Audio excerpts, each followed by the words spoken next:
Smoking causes cancer. Smoking kills. புகைப்பிடித்தல் புற்றுநோயை உண்டாக்கும் மற்றும் உயிரை கொல்லும். Consumption of alcohol is injurious to health. மது அருந்துதல் உடல்நலத்திற்கு கேடு. Subscriber Real Life Incident inspired by subscribers. இந்த சந்தாதாரர்களின் உண்மை சம்பவம் உங்களால் உருவாக்கப்பட்டவை.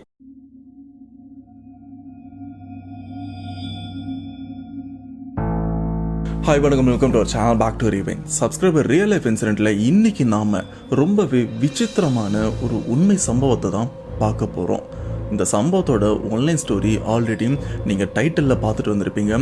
அதுதான் கோவிலில் அர்ச்சகர் குருக்களாக இருந்த ஒருத்தர் இப்போ அகோரியா மாறி மனுஷக்கறியை சாப்பிட்டுக்கிட்டும் இருக்காரு.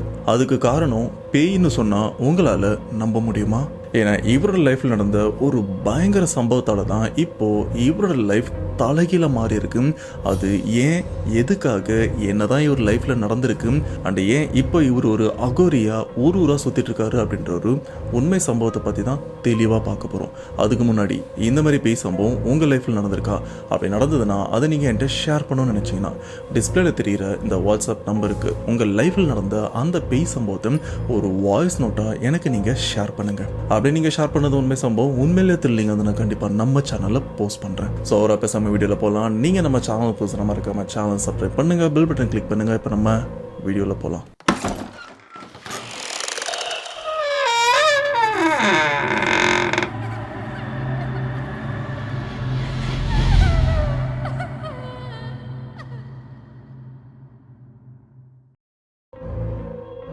அப்போ இவர் உணர்ந்த விஷயம் என்னன்னா, அச்சோ எவனோ கோவில கொள்ளையடிக்கிறதுக்காக தான் குதிச்சிருக்கான் போல இருக்கு அப்படின்னு இவரும் ரொம்பவே பயந்துருக்காரு. பயந்தது மட்டும் இல்லாம இப்ப இவர் மட்டும்தான் தனியா அந்த கோவிலையும் இருக்காரு. இவங்க தெரிஞ்சவங்களுக்கு ஃபோன் பண்ணி ஆளுங்களை வர வைக்கலாம் அப்படின்னு இவங்க கூட வேலை செஞ்சுட்டு இருந்தாங்களே இவருடைய ஜூனியரான ஒரு சில ஆட்கள், அவங்களுக்கும் நைட் டைம்ல ஃபோனும் பண்றாங்க. ஆனா நடு ராத்திரி அப்படின்றதுனால அந்த சைட்ல ஃபோன் யாருமே எடுக்கல, எல்லாருமே நல்லா தூங்கிட்டு இருக்காங்க போல இருக்கு. இதனால ஸ்ரீனிவாசன் இவர் என்ன பண்றாருன்னா ஓரமா ஒளிஞ்சிட்டும் இருக்காரு. ஏன்னா வந்தவங்க என்ன பண்றாங்க அப்படின்னு பாக்குறதுக்காக சைட்லேயே பார்த்தீங்கன்னா நிறைய பேருக்கும் ஃபோன் பண்ணிட்டு இருக்காரு. ஆனா யாருமே ஃபோன் எடுக்கல. இப்படி கொஞ்ச நேரமும் போகுது. அப்ப ஸ்ரீனிவாசன் இவர் யோசிக்கிற விஷயம் என்னன்னா, என்னடா அவனுங்க வந்து இவ்வளோ நேரம் ஆகுது, அண்ட் நாம் இருக்கிற இந்த சைடில் தான் நிறைய உண்டியல்களும் இருந்துட்டு இருக்கு, கோவில் கற்பகிரகமும் இருந்துட்டு இருக்கு. இது மட்டும் இல்லாமல் இந்த பக்கம் தான் கோவில் சம்பந்தப்பட்ட நகையாக இருக்கட்டும் மற்ற விஷயங்களை பூட்டியும் வைப்பாங்க. ஆனால் இந்த பக்கம் யாருமே வரல. எல்லாருமே அந்த பின்பகுதியில் என்ன பண்ணுறாங்க அப்படின்னு இவரும் அந்த ஒரு விஷயத்தை தெரிஞ்சுக்கிற ஆர்வத்தில் அப்படியே பொறுமையாக அங்கேருந்து ஒளிஞ்சு நகரவும் ஆரம்பிக்கிறாரு. அப்படியே இருட்டோட இருட்டம் கொஞ்சம் கொஞ்சமாக நகர்ந்து அந்த கோவிலோட பின்பகுதி இருக்கு பார்த்தீங்களா, அந்த இடத்த அப்படியே இருட்டோட இருந்து எட்டி பார்க்கும்போது பார்த்தீங்கன்னா கிட்டத்தட்ட 4-5 பேர் கையில் டார்ச்சோட இங்கே அங்கே நின்றுட்டு இருக்காங்க. அதுக்கு நடுவில் பார்த்தீங்கன்னா, அதாவது அந்த கோவில் பின்பகுதியில் பார்த்தீங்கன்னா சில காவல் தெய்வங்களோட சிலையெல்லாம் இருக்கு. அந்த இடத்துக்கு அப்படியே முன்னாடி பார்த்தீங்கன்னா யாரோ ஒருத்தவங்க பார்க்கறதுக்கு இந்த மாந்திரிகவாதி மாதிரியாகவும் இருக்கு. ஏன்னா அவங்க போட்டிருக்கிற அந்த உடை என்ன மாதிரியே கருப்பு ட்ரெஸ்லாம் போட்டும் இருக்காங்க. அண்ட் அவங்க கழுத்தில் கையிலலாம் பார்த்தீங்கன்னா பெருசா இந்த மணி, குண்டு வச்ச மணிலாம் போட்டு ஆளு பார்க்கறதுக்கே கொஞ்சம் பயந்தர மாதிரியும் இருக்காங்க. அண்ட் அவரு அந்த இடத்துல இந்த அக்னி குண்டத்தை ஏற்றி வச்சு ஏதேதோ மந்திரங்கள்லாம் உச்சரிச்சுட்டு ஏதேதோ விஷயத்தெல்லாம் பண்ணிட்டு இருக்காங்க. கரெக்டா மாந்திரிகவாதி இங்க உட்காந்துட்டு இருக்காருன்னா இதுதான் இந்த அக்னி குண்டம்னு வச்சுக்கலாம். இப்போ இந்த அக்னி குண்டத்துக்கு இப்படி பக்கத்திலே பார்த்தீங்கன்னா யாரோ 4-5 பேரும் கீழே உட்காந்துட்டு இருக்காங்க. உட்காந்துட்டு கையை இப்படி கட்டிக்கிட்டு அவங்க எதிர்க்க இருக்கிற அந்த மாந்திரிகர் என்னென்னலாம் விஷயம் சொல்றாங்களோ அதை அப்படியே அதுக்கேற்ற மாதிரி பண்ணிட்டும் இருக்காங்க. இதை தூரத்துல இருந்து பார்த்த ஸ்ரீனிவாசன் இவருக்கும் ஒன்றும் புரியல. இவங்க யாரு, இவங்க எதுக்கு இங்க வந்தாங்க, அண்ட் இந்த இடத்துல என்ன பண்றாங்க, கொள்ளையடிக்கணுன்ற ஒரு எண்ணத்தோட வந்தாங்கன்னா அவங்க இந்த இடத்துல இந்த ஒரு விஷயத்த பண்றதுக்கான வாய்ப்பே கிடையாது. அப்ப இவங்க என்ன பண்றாங்க, ஒருவேளை இந்த மாந்திரிக சம்பந்தப்பட்ட விஷயங்கள் ஏதாச்சும் பண்றாங்களோ அப்படின்னு அப்பதான் அவருக்கும் ஒரு சந்தேகமும் ஏற்படுது. இந்த ஒரு விஷயத்த ஸ்ரீனிவாசன் இவரும் ஒளிஞ்சிருந்தபடி பார்த்துட்டும் இருக்காரு. அப்போ அந்த அக்னிகுண்டத்துக்கு பக்கத்தில் உட்காந்துருந்த அந்த 4 பேர் அவங்கள பார்த்தா ஏதோ குடும்பத்தாளுங்க மாதிரியும் இருக்கு. ஸோ அந்த 4 பேர் என்ன பண்றாங்கன்னா கையில ஏதோ ரொம்பவே கூர்மையான ஒரு பொருள் எடுத்து அவங்க உள்ளங்கையை அப்படியே அறுத்து அந்த ரத்தத்தை 4 பேருமே ஒன்னா பார்த்தீங்கன்னா அந்த ரத்தத்தை இந்த அக்னிகுண்டம் எரிஞ்சிட்டு இருக்குல்ல இதில் அவங்க 4 பேரோட ரத்தத்தையும் சிந்தவும் ஆரம்பிக்கிறாங்க. அப்படி சிந்தரா அந்த இடத்துல எதிர்க்க உட்காந்துட்டு இருக்கிற அந்த மாந்திரிகர் அவர் என்ன பண்றாருன்னா ஒரு கருப்பு கலர்ல இருக்கிற ஒரு கோழி எடுக்கிறாரு. அந்த கோழி எடுத்து கத்திய வச்சலாம் அந்த கோழியோட கழுத்தை அறுக்கல, அதுக்கு பதிலா அந்த கோழியோட தலையை அப்படியே பிச்சு அப்படியே அந்த கோழியோட உடம்பையும் காலையும் பிடிச்சி அந்த ரத்தத்தை இந்த அக்னி குண்டத்துல படுற மாதிரி சிந்தவும் வைக்கிறாரு. இதை பார்த்த அதிர்ச்சியில இந்த பக்கம் இருக்கிற ஸ்ரீனிவாசன் இவரும் பயத்துல அவர் கையில மொபைல் வச்சிருந்தாருல அதை அப்படியே தெரியாதனமா கீழேயும் போட்டுறாரு. இந்த சத்தம் அங்க இருக்கிற அந்த ஆட்களுக்கும் கேட்டிருக்கு. உடனே அப்படியே டார்ச் லைட் இப்படி திருப்பி அடிச்சா இங்க இந்த கோவிலோட அர்ச்சகர் இருக்காரு அப்படின்ற ஒரு விஷயம் அவங்களுக்கும் தெரிஞ்சு துரத்தி வந்து அவரையும் பிடிச்சிடுறாங்க. இப்போ பிடிப்பட்ட அர்ச்சகர் அதாவது ஸ்ரீனிவாசன் இவர் பிடிச்சிட்டு வந்து நீ எப்படி நீ இங்கே இருக்க மாட்டேன்னு நினச்சி தானே நாங்கள் இந்த பக்கம் வந்து இந்த மாதிரி விஷயங்கள்லாம் பண்ணிட்டுருக்கோம் அப்படின்னு கேட்க, பட் அர்ச்சகர் அவரும் பயங்கர கோபத்தோட யாரா நீங்கள் இங்கே என்ன பண்ணிட்டுருக்கீங்க அப்படின்னு அங்கே இருக்கிற ஆட்கள்லாம் சத்தம் போடும்போது தான் அர்ச்சகர் அதாவது ஸ்ரீனிவாசன் அவருக்கு ஒரு விஷயம் தெரியுது. இங்கே 4 பேர் குடும்பத்தாளுங்கன்னு சொன்னோம் பார்த்தீங்க, அவங்கள அர்ச்சகர் இவருக்கும் நல்லா தெரிஞ்சிருக்கு. அவங்க பேரை சொல்லி நீங்கள் இங்கே என்ன பண்ணுறீங்க, இந்த இடத்துல உங்களுக்கு என்ன வேலை, இந்த மாதிரி விஷயத்த எதுக்கு இங்க பண்றீங்க அப்படின்னு கேட்கும்போது அங்க இருக்க அந்த குடும்பத்தாளுங்கள் கொஞ்சம் பயப்படுறாங்க.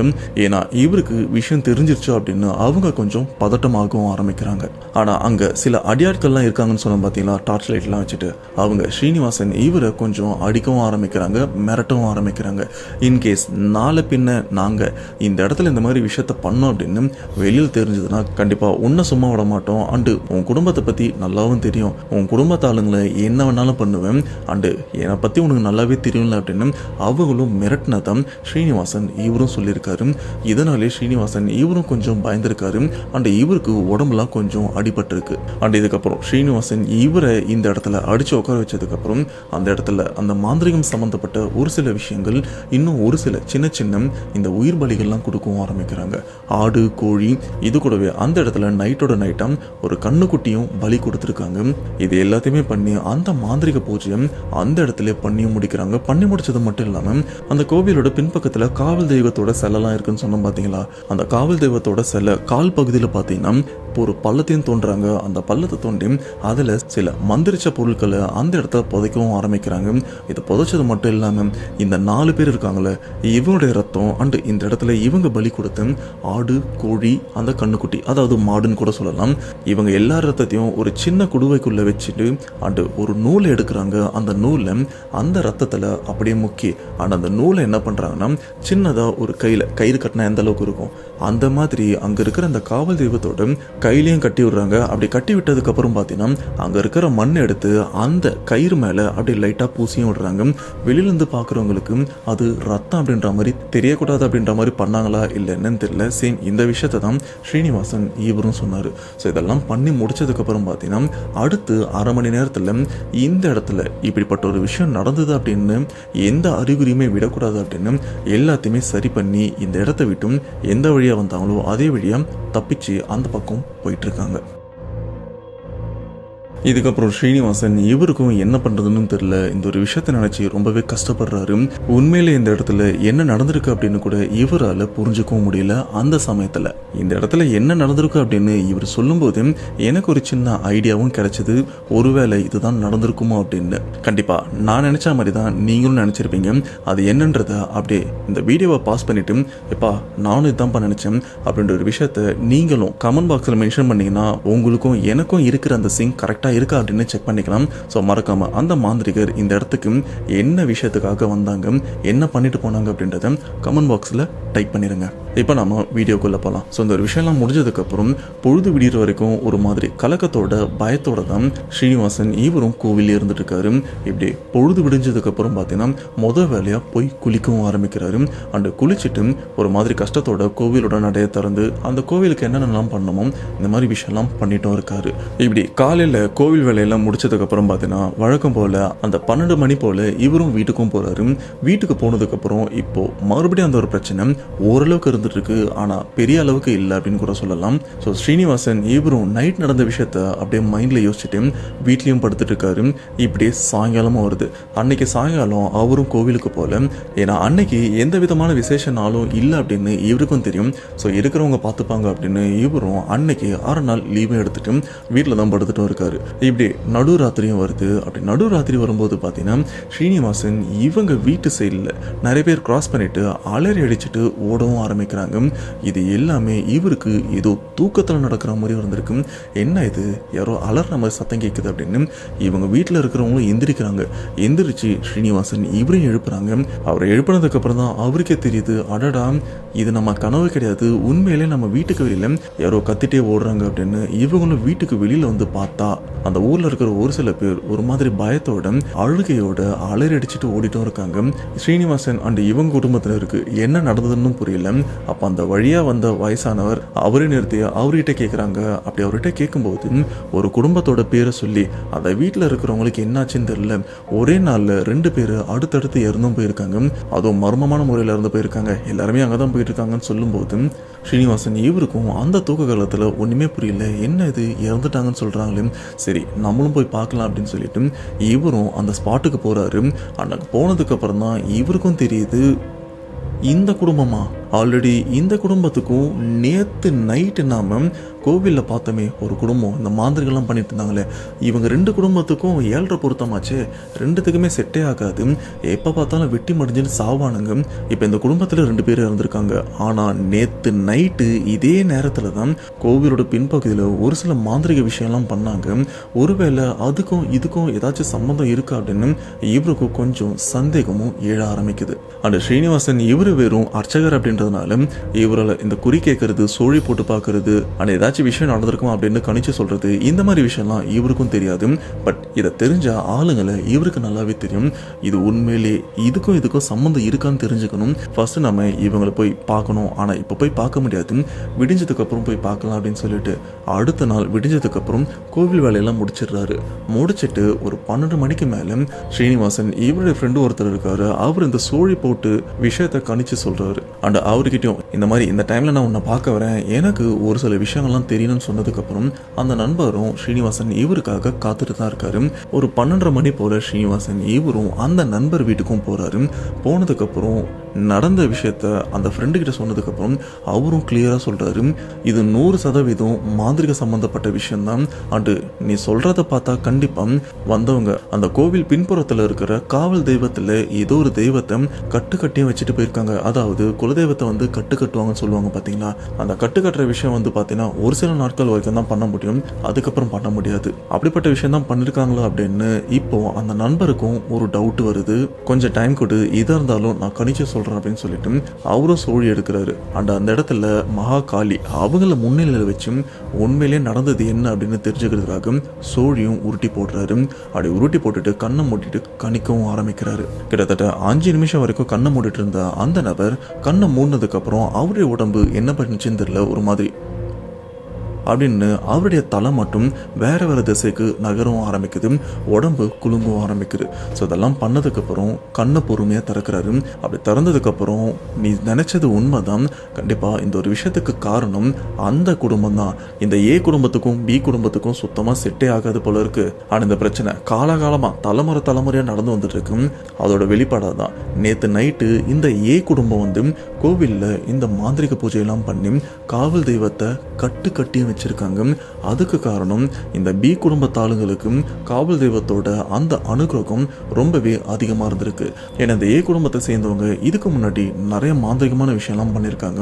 ஆனால் அது எதுவுமே இந்த பி குடும்பத்தை தொந்தரவு பண்ணாமல், அதாவது அஃபெக்ட் பண்ணவே இல்லை.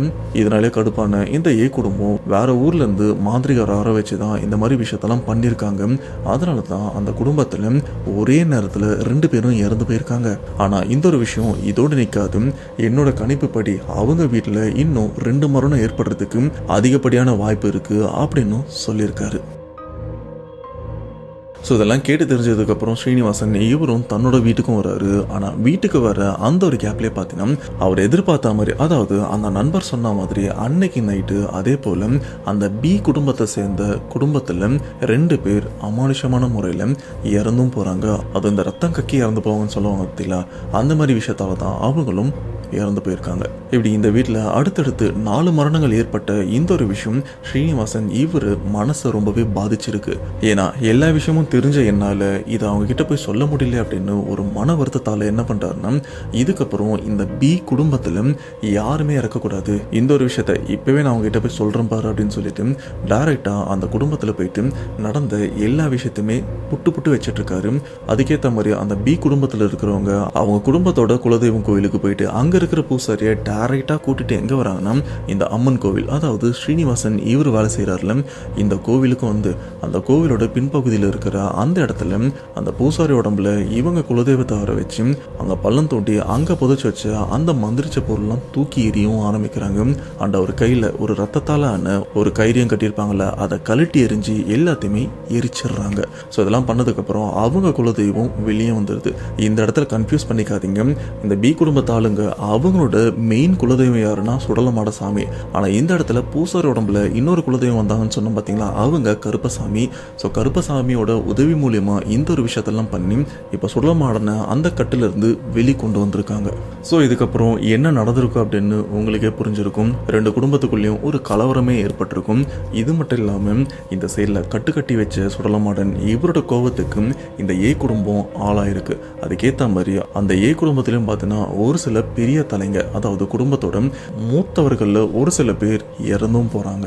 இதனால் கோவப்பட்ட இந்த ஏ குடும்பத்தாளுங்க என்ன பண்ணுறாங்கன்னா, இதுக்கு காரணமான பி குடும்பம் உன்னை நான் அப்புறமா கவனிச்சுக்கிறேன், ஆனால் இந்த ஒரு விஷயம் உனக்கு தெரிய வச்சது வேற யாருமே இல்லை, அந்த கோவில் அர்ச்சகரான ஸ்ரீனிவாசன். அவனை நான் சும்மா விட மாட்டேன். ஏன்னா ஆரம்பத்தில் அவனை நான் கூப்பிட்டு வார்ன் பண்ணி அடிச்சும் இருக்கேன், இந்த ஒரு விஷயம் யாருக்குமே தெரியக்கூடாது அப்படின்னு. அதையும் மீறி அவன் சொல்லியிருக்கானா, இவனை நான் சும்மா விடலாமா அப்படின்னு சொல்லிட்டு இப்போ ஸ்ரீனிவாசன் இவருக்கு நேக்கா ஒரு ஸ்கெட்சும் போடுறாங்க. அதுதான் இந்த புதுமனை புகு விழாவிற்கு அந்த புது வீட்டில் கணபதி ஹோமம்லாம் பண்ணுவாங்கள்ல, அந்த ஒரு விஷயம்லாம் ஸ்ரீனிவாசன் இவரும் பண்ணுவார். அதுக்கு இவரை புக் பண்ணுறாங்க. இந்த டேட்டில் எங்கள் வீட்டுக்கு நீங்கள் தான் கணபதி ஹோமம் பண்ணணும், வீட்டுக்கு வந்துருங்க அப்படின்னு சொல்லி அவருக்கு வேற ஆட்கள் மூலியமா அட்வான்ஸ்லாம் கொடுத்துட்டும் போயிருக்காங்க. ஆனால் இப்போ வரைக்கும் ஸ்ரீனிவாசன் இவருக்கு தெரியாது இது நமக்கு போட்ட ஸ்கெட்சு அப்படின்னு. அதுக்கேற்ற மாதிரி ஸ்ரீனிவாசன் இந்த பிரச்சனைலாம் நடந்து முடிஞ்சது பார்த்தீங்களா, இதிலிருந்து ஒரு வாரம் கழிச்சு தான் அவங்க சொன்ன அந்த தேதியும் வருது. அந்த தேதிக்கு அவங்க கொடுத்த அந்த விலாசத்துக்கும் போகிறாங்க. போய் பார்த்தா அது ஒரு காடு மாதிரியான இடமாவும் இருக்குது. ஆனால் தூரத்தில் ஒரே ஒரு வீடு மட்டும் தனியாக இருக்குது. அந்த வீட்டை பார்க்குறதுக்கு ஏதோ இப்போ தான் கட்டின மாதிரி இருக்குது. ஓகே, இந்த வீடை தான் இருக்குது அப்படின்னு சொல்லிட்டு இவரும் விடிய காலையில் 3:30 மணிக்கெலாம் அந்த இடத்துக்கு போகிறாரு. ஏன்னா 4 மணிக்கெலாம் அந்த பூஜை பண்ணணும் அப்படின்ற மாதிரி அந்த குடும்பத்தாளுங்கெல்லாம் கேட்டிருக்காங்க. 3:30 மணிக்கு தான் அதுக்குண்டான அந்த அரேஞ்ச்மெண்ட்லாம் பண்ண முடியும் அப்படின்னு சொல்லிட்டு 3:30 மணிக்கெல்லாம் அந்த வீட்டுக்கும் போறாரு. உள்ள போய் பார்த்தா ஒரு புதுமனை புகு விழாருக்கு என்ன விஷயம்லாம் பண்ணியிருப்பாங்களோ அது எல்லாமே அந்த வீட்லயும் இருக்கு. இதை நம்பி ஸ்ரீனிவாசன் இவரும் அந்த வீட்டுக்குள்ளேயும் போறாரு. வீட்டுக்குள்ள போய் பார்த்தாதான் இவருக்கே ஒரு அதிர்ச்சி காத்துட்டு இருக்கு. அது என்னன்னா, இதுக்கு முன்னாடி அந்த கோவில்ல நடுராத்திரி அந்த ஏ குடும்பத்தாளுங்க ஒரு மாந்திரிகவாதியோட இருந்திருப்பாங்க பார்த்தீங்களா, ஒரு சில விஷயம்லாம் பண்ணியிருப்பாங்கல்ல. இப்போ சேம் அதே ஆட்கள் இப்போ இந்த புது வீட்லேயும் உட்காந்துட்டு இருக்காங்க. அவங்க உட்காந்துட்டு இருக்கிற அந்த ஒரு தோரணை எப்படி இருக்குன்னா, வாடி உனக்காக தான் நான் காத்துட்ருக்கோம் அப்படின்னு எல்லாருமே இவரோட முகத்தை தான் பார்த்துருக்காங்க. இந்த ஒரு விஷயத்த பர்சனலாக ஸ்ரீனிவாசன் இவரே உணர்ந்ததா சொல்லியிருக்காரு. இதை பார்த்த ஸ்ரீனிவாசன் இவரும் இந்த இடத்த விட்டு ஓட முயற்சி பண்ணும்போது அங்கே மற்ற ஆட்கள் அவரை பிடிச்சி அந்த இடத்துல உட்காரவும் வைக்கிறாங்க. இப்போ அங்கே இருக்கிற அந்த மாந்திரிகவாதியை அவர் என்ன பண்ணுறாருன்னா, அங்கே அந்த அக்னி குடமும் இருந்துட்டு இருக்கு, அதுக்கு எதிர்க்க வழக்கம் போல் அந்த மாந்திரிகம் உட்காடுறாங்க. இப்போது இந்த அக்னி குடத்துக்கு எதிர்க்க யார் உட்காரான்னா, நம்ம ஸ்ரீனிவாசன் இவரை பிடிச்சி வலுக்கட்டாயமாக உட்கார வைக்கிறாங்க. உட்கார வச்சதுக்கப்புறம் இந்த மாந்திரிகவாதி என்னென்ன விஷயத்தையோ என்னென்ன வார்த்தைகளையோ சொல்லி அங்கே அந்த மாந்திரிக சம்பந்தப்பட்ட பூஜைகள்லாம் பண்ணிட்டு இருக்காரு. அது பின்னாடி இந்த ஆட்கள் ஏதேதோ விஷயம்லாம் கொடுக்குறாங்க. அதாவது பலி கொடுக்குற மாதிரி வழக்கம் போல ஆடு கோழி அப்படின்னு இந்த மாதிரி பலி கொடுக்குற விஷயத்தெல்லாம் கொடுக்குறாங்க. எல்லாத்தையுமே அறுத்து அதோட ரத்தத்தை அங்கே இருக்கிற அந்த அக்னி குண்டத்தில் அதோட ரத்தத்தையும் சிந்தவும் ஆரம்பிக்கிறாங்க. இதெல்லாம் முடிக்கிறாங்க. திடீர்னு ஒரு மாலை எடுத்து அதை அந்த நெருப்பில் அப்படி போட்ட மாதிரி எடுத்து அந்த மாலையை இப்போ யாருக்கு போடுறாங்கன்னா, ஸ்ரீனிவாசன் இவரோட கழுத்தில் போடுறாங்க. அந்த மாலை ஃபுல்லாக ரத்தமாகவும் இருக்கும். ஏன்னா அங்கே இருக்கிற அந்த உயிர் பலி கொடுத்த அதோட ரத்தங்கள் அந்த மாலை ஃபுல்லா பரவி இருக்கு. இப்படி அந்த மாந்திரிகம் சம்பந்தப்பட்ட அந்த பூஜையை கண்டினியூ பண்ணிட்டு இருக்காங்க. இதெல்லாம் பண்ணதுக்கு அப்புறம் திடீர்னு நம்ம ஸ்ரீனிவாசன் அவரோட கையை இழுத்து அவர் கையில் இருக்கிற ஒரு பகுதியை அப்படி கட் பண்ணுறாங்க. அதாவது கத்தியை வச்சு கீரியும் விடுறாங்க. அதன் மூலமா ரத்தமும் சிந்த ஆரம்பிக்குது. அந்த ரத்தத்தை ஒரு சின்ன குடுவையிலையும் பிடிக்கிறாங்க. இது மட்டும் இல்லாமல் அவரோட கையை வலுக்கட்டாயமாக இழுத்து அங்கே இருக்கிற அந்த அக்னி குண்டத்தில் அந்த ரத்தம் சிந்தரபடியும் பண்ணுறாங்க. ஸோ இதெல்லாம் பண்ணும்போது லிட்ரலாக இங்கே உட்காந்துருக்கிற ஸ்ரீனிவாசன் என்னை விட்டுருங்க அப்படின்னு பயங்கரமாக அழவும் ஆரம்பிக்கிறாரு. ஆனால் அந்த நேரத்தில் அவர்கிட்ட இருந்த அந்த ஃபோனை உடைச்சிடுறாங்க. ஏன்னா இப்போதைக்கு இந்த ஒரு விஷயம் யாருக்குமே தெரியக்கூடாது அப்படின்றதுக்காக. இது மட்டும் இல்லாமல் ஒரு சின்ன குடுவையில் ஸ்ரீனிவாசன் இவரோட ரத்தத்தை சேகரித்து வச்சுருக்காங்களே, அதை அவங்களோட கண்ட்ரோல்லையும் வச்சுக்கிறாங்க. இதெல்லாம் பண்ணி முடிச்சதுக்கப்புறம் இப்போ ஸ்ரீனிவாசன் இவரும் இந்த இடத்த விட்டு போக சொல்கிறாங்க. பட் போகிறதுக்கு முன்னாடி ஒரு சில விஷயங்களும் சொல்கிறாங்க. அது என்னன்னா, இப்போ இந்த இடத்துல உனக்கு ஒரு பூஜை பண்ணோம்ல, அது எதுக்கு தெரியுமா? முதல்ல உன்னை பழி வாங்குறதுக்காக. அண்ட் இதுக்கப்புறம் உன்னால் உன் குடும்பத்து கூட இருக்கவே முடியாது. இதுக்கப்புறம் உன் வாழ்க்கை சகஜ வாழ்க்கையாக இருக்காது. இது வரைக்கும் உன் வாழ்க்கையில் நீ வெறும் சைவமாக தான் இருந்த, ஆனால் இதுக்கப்புறம் உன் வாழ்க்கையை தலைகீழ மாறி அசைவமாகவும் மாறப்போகுது அப்படின்ற மாதிரி நிறைய வார்த்தைகள்லாம் சொல்லியிருக்காங்க. இதே மீறி உண்மையிலே நாங்கள் உனக்கு என்ன பண்ணியிருக்கோம் அப்படின்னு நீ தெரிஞ்சுக்கணும்னா ஒரு 2 நாள் காத்திரு. கண்டிப்பாக நாங்கள் என்ன பண்ணோம் அப்படின்னு உன் வாழ்க்கை ஃபுல்லாக மறக்காத அளவுக்கு உனக்கும் தெரிய வரும் அப்படின்னு சொல்லிட்டு இப்போ இவரை இந்த இடத்த விட்டும் அனுப்பி விட்டுறாங்க. அதுவும் அடித்து அனுப்பிடுறாங்க. ஒரு மாதிரி மனசு கஷ்டத்தோட இப்போ ஸ்ரீனிவாசன் இவரும் அந்த இடத்த விட்டும் வர்றாரு. போகிற வழியில் பார்த்தீங்கன்னா ஒரு குளமும் இருக்குது. அந்த இடத்துல தழமொழிக்கிட்டு போகலாம் அப்படின்னு அந்த குளத்துலையும் இறங்கி குளிக்கவும் ஆரம்பிக்கிறாரு. அண்டு இப்போ இங்கே நடந்த விஷயத்த மறந்துட்டு நாம் கோயிலுக்கு போகலாம் அப்படின்னு சொல்லிட்டு இவரும் ட்ரெஸ் எல்லாம் மாற்றிட்டு டைரெக்டாக கோயிலுக்கு போயிட்டு அங்கே அர்ச்சகர் வேலையும் பார்க்குறாரு. அப்போது அந்த கோவிலில் நிறைய பேர் அன்னைக்கு ஏதோ விசேஷமான நாள் போல இருக்கு. நிறைய பேர் சாமிக்கு அர்ச்சனை பண்ணணும், குடும்பத்துக்கு அர்ச்சனை பண்ணணும், இவருக்கு அர்ச்சனை பண்ணணும் அப்படின்னு நிறைய பேர் இந்த அர்ச்சனை தட்டெல்லாம் எடுத்துகிட்டும் வராங்க.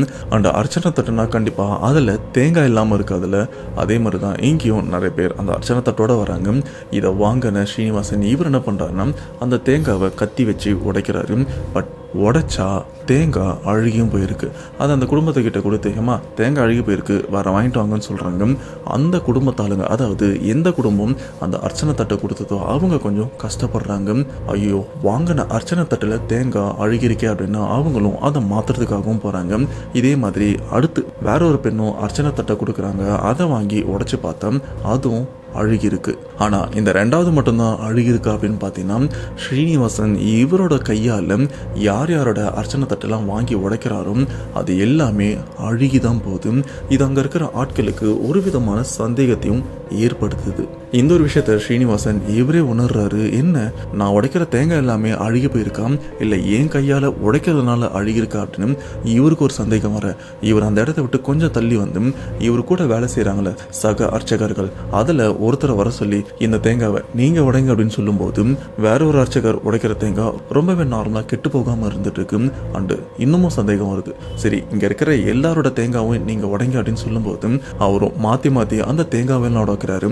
அப்போ ஸ்ரீனிவாசன் இவர் என்ன பண்ணுறாருன்னா, இருங்க ஒரு 2 பேர் இதை நான் உடைக்கிறேன்னு சொல்லிட்டு இவர் யாரோட 2-3 பேர் இதை வாங்கி உடைக்கிறாரோ அதெல்லாம் அழுகியும் போயிருக்கு. இந்த ஒரு விஷயம் ஒரு எதிர்ச்சியாக நடக்குதா இல்லை விடிய காலையில் அந்த மாந்திரிகவாதி நம்ம ஸ்ரீனிவாசன் இவர் மேலே எதையோ ஏவி விட்ட மாதிரி பண்ணாங்களே அதெல்லாம் நடக்குதா அப்படின்னு இவருக்கும் ஒன்றும் புரியல. ஐயோ, ஏவி விட்டாங்கன்னு ஏதோ உளறிட்டும் போல இருக்கே. இதனாலே ஸ்ரீனிவாசன் இவர் என்ன பண்ணுறாருன்னா, இல்லை இன்னைக்கு பொறுப்பை நீங்களே பார்த்துங்க, நான் வீட்டுக்கு கிளம்புறேன்னு சொல்லிட்டு அவரும் வீட்டுக்கும் கிளம்பிடுறாரு. அன்னைக்கு வழக்கம் போல் லீவும் போட்டுறாரு. இன்னைக்கு நம்ம கோவிலுக்கு போக வேண்டாம், நாளைக்கு போய்க்கலாம் அப்படின்னு. இப்படியே நைட்டும் வருது. வழக்கம் போல் சாப்பிட்டுட்டு ஸ்ரீனிவாசன் இவரும் படுத்து தூங்குறாரு. அப்படி தூங்கிட்டு இருக்கும்போது ஸ்ரீனிவாசன் இவருக்கு 3 பசங்களும் இருக்காங்க. அதாவது 2 ஆண் குழந்தைகள், ஒரு பெண் குழந்தை. இவருடைய பசங்களோட வயசு எவ்வளோ இருக்குன்னா, ஒருத்தருக்கு 12, 11, 10 அப்படின்ற மாதிரி எல்லாருக்குமே 10க்கு மேலே தான் வயசும் இருக்குது. ஏதாச்சும் பிரச்சனைனா வாய் விட்டு தெளிவாக சொல்லக்கூடிய வயசு தான் அவங்களுக்கும் இருந்துட்டு இருக்கு. அப்படி அன்னைக்கு தூங்கிட்டு இருக்கும்போது பார்த்தீங்கன்னா ஸ்ரீனிவாசன் இவருடைய பெண் குழந்தை ஒரு மாதிரி தூக்கத்திலேயே அலறவும் ஆரம்பிக்கிறாங்க. எங்கள் அப்பா விட்டுரு, அவர் எதுவும் பண்ணாத அப்படின்னு. அந்த சின்ன பெண் குழந்தை ஒரு மாதிரி தூக்கத்தில் வளர்றதை பார்த்த ஸ்ரீனிவாசன் அவங்க மனைவி எந்திரிச்சு அவங்க குழந்தை எழுப்பி என்னாச்சுமா அப்படின்னு கேட்கும்போதும் அந்த குழந்தை சொல்கிற விஷயம், இல்லை ஏதோ ஒன்று அப்பாவை துரத்திட்டும் வருது, அது கையில் ஏதோ இறைச்சி மாதிரி இருக்குது, இது உன் அப்பாவை சாப்பிட சொல்லு அப்படின்னு எது சொல்லுது, நான் சொல்கிறத கேட்கலன்னா உன்னை கொன்னுருவேன் அப்படின்னு என்னைய மிரட்டுது, எனக்கு ரொம்பவே பயமாக இருக்குது அப்படின்னு அந்த சின்ன குழந்தை பயந்து அழவும் ஆரம்பிக்குது. ஆனால் சின்ன பசங்களுக்கு இந்த மாதிரி விசித்திரமாக விகாரமாக கனவு வர்றது ஒரு சிலரோட வாழ்க்கையில் சகஜம்தான். அதே மாதிரி தான் ஸ்ரீனிவாசன் இவரும் சரி குழந்தைக்கு ஏதோ வரக்கூடாத கனவு வந்திருக்கு அப்படின்னு நினச்சி அந்த குழந்தைய இவங்களுக்கு நடுவில் படுக்க வச்சு அப்படி அவங்க குழந்தை மேலே அப்படியே கை வச்சு தட்டி தூங்கவும் வைக்கிறாங்க. எந்த பிரச்சனையுமே இல்லைம்மா தூங்கு அப்படின்னு சொல்லி. ஆனால் அப்படி தூங்கிட்டு இருக்கும்போது பார்த்தீங்கன்னா இந்த சைடில் அவங்களுடைய 2 ஆண் குழந்தை இருக்குல்ல, அவங்க 2 பேருமே அட் அ டைமில் சேம் இதே விஷயத்தை தான் சொல்கிறாங்க. ஆக்சுவலாக இந்த பிரச்சனை நடக்கும்போது அந்த 2 பசங்களும் எந்திரிக்கல, நல்லா ஆழ்ந்த தூக்கத்தில் இருந்திருக்காங்க. அதனால் அவங்க 2 பேருமே எழுப்பலை. ஆனால் இப்போ அந்த 2 பேருமே தூக்கத்தில் அதே விஷயத்தை தான் இவங்க தங்கச்சி என்ன சொன்னாங்களும், எங்கள் அப்பா விட்டுரு அவர் எதுவும் பண்ணாத அப்படின்னு தங்கச்சி என்ன சொல்லிச்சோ சேம் அதே தான் இப்போது 2 அண்ணன்கள் அதாவது சின்ன பசங்க 2 பேருமே சொல்கிறத பார்த்து ஸ்ரீனிவாசனாக இருக்கட்டும் அவங்க மனைவியாக இருக்கட்டும் இப்போ தான் பயப்படவும் ஆரம்பிக்கிறாங்க. இதுலேயும் ஸ்ரீனிவாசன் இவருக்கு அடிவயிரெலாம் கலங்கவும் ஆரம்பிக்குது. ஆனால் அந்த 2 பசங்களையும் எழுப்பி என்னென்னு கேட்கும்போது தங்கச்சி என்ன சொன்னாங்களோ அதே விஷயத்தை தான் இந்த 2 பசங்களும் சொல்கிறாங்க. சேமாக ஒரு வார்த்தை கூட மாறல. ஏதோ ஒரு உருவம் பார்க்குறதுக்கு கொடூரமாக இருந்தது, கையில் இறைச்சி வச்சுட்டு இதை உன் அப்பாவை சாப்பிட சொல்லும் இல்லைனா உன்னை கொன்னுரும் அப்படின்னு எங்களை மிரட்டவும் ஆரம்பிக்குது, எனக்கு பயமாக இருக்குது அப்படின்னு அந்த 2 பேருமே சொல்லியிருக்காங்க. இப்போ ஸ்ரீனிவாசன் இவருக்கும் என்ன பண்ணுறதுன்னு தெரியல. அண்ட் இப்போ தான் இவருக்கு ஒரு டவுட் வருது, காலையில் நம்ம போன இடத்துல நம்மளை வச்சு அவங்க ஏதோ பண்ணாங்களே, நம்ம கையெல்லாம் அறுத்து ரத்தமும் எடுத்தாங்க, அவங்க கடைசியாக சொன்ன வார்த்தை இதுக்கப்புறம் நீ சைவம் கிடையாது அசைவம், அதுக்கான அறிகுறி தானா இது அப்படின்னு இவருக்கும் கை கால்லாம் நடுங்கவும் ஆரம்பிக்குது. இதுக்கப்புறம் ஸ்ரீனிவாசன் இவருக்கு என்ன பண்ணுறதுன்னு தெரியல, டைரெக்டாக அவங்க வீட்டில் இருக்கிற பூஜை ரூமில் போயிட்டு நல்லா கடவுள்களை வேண்டுறாரு. வேண்டினதுக்கப்புறம் மறுபடியும் தூங்கவும் ஆரம்பிக்கிறாரு. அப்படி தூங்கும்போது எந்த பிரச்சனையுமே இல்லை. ஆனால் அடுத்த நாள் மறுபடியும் பகலில் பிரச்சனை ஆரம்பிக்குது. ஏன்னா அன்னைக்கு வழக்கம் போல் கோவிலுக்கு போயிட்டு வீட்டுக்கும் வர்றாரு. அந்த மதிய வேலையில் பார்த்தீங்கன்னா ஸ்ரீனிவாசன் இவங்க மனைவி அன்னைக்கு உடம்பு ரொம்ப முடியல, ரொம்ப சோர்வாக இருக்குது அப்படின்னு மதியம் கொஞ்சம் ஓய்வு எடுத்துகிட்டும் இருக்காங்க, படுத்து தூங்குறாங்க. அப்போ ஸ்ரீனிவாசன் இவரும் வீட்டுக்கு வர்றாரு. வீட்டுக்கு வரும்போது பசங்க 3 பேருமே அந்த நைட்டு என்ன கனவு வந்ததோ சேம் அதே விஷயம்தான் இப்போ இவங்க மனைவிக்கும் பகல் நேரத்துலையும் வருது. அவங்களும் அதே விஷயம் தான் சொல்கிறாங்க, என் கணவரை ஒன்றும் பண்ணாத அவர் ஒன்றும் பண்ணாத அப்படின்னு அவங்களும் அலறடிச்சு எந்திரிக்கிறாங்க. அப்படி எந்திரிக்கும் போது பார்த்தீங்கன்னா எதிர்க்க ஸ்ரீனிவாசன் இவரும் நிற்கிறாரு. ஸ்ரீனிவாசனை பார்த்து இன்னும் அலறவும் ஆரம்பிக்கிறாங்க. உடனே ஸ்ரீனிவாசன் இவரும் கிட்ட அவங்க மனைவியை ஆஸ்வாசப்படுத்துறாங்க.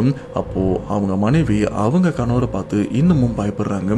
அப்ப ஸ்ரீனிவாசன் சொல்ற விஷயம் இல்ல நான் தான் ஏன் பயப்படுற அப்படின்னு கேட்கும்போது அப்ப அவங்க மனைவி சொல்ற விஷயம், நான் உங்களை பார்த்து பயப்படல, எனக்கு இந்த மாதிரி கனவு வந்தது, பசங்களுக்கு என்ன கனவு வந்ததோ அதே தான் எனக்கும் வந்தது, அலறடி சேர்ந்துருச்சேன், நீங்க எனக்கு எதிர்க்க இருக்கீங்க, ஆனா உங்களை பார்த்து நான் பயப்படல, நான் கனவுல என்ன மாதிரி கொடூரமான உருவத்தை பார்த்தனும் அது அப்படியே உங்களுக்கு பின்னாடி நின்று என்ன ஒரு மாதிரி முறைச்சு பார்த்தது அப்படின்னு சொல்லும்போது ஸ்ரீனிவாசன் இவருக்கு பயமும் வருது. ஏன்னா நைட் டைம்ல குழந்தை கொடூரமான உருவம்னு சொல்லிச்சு.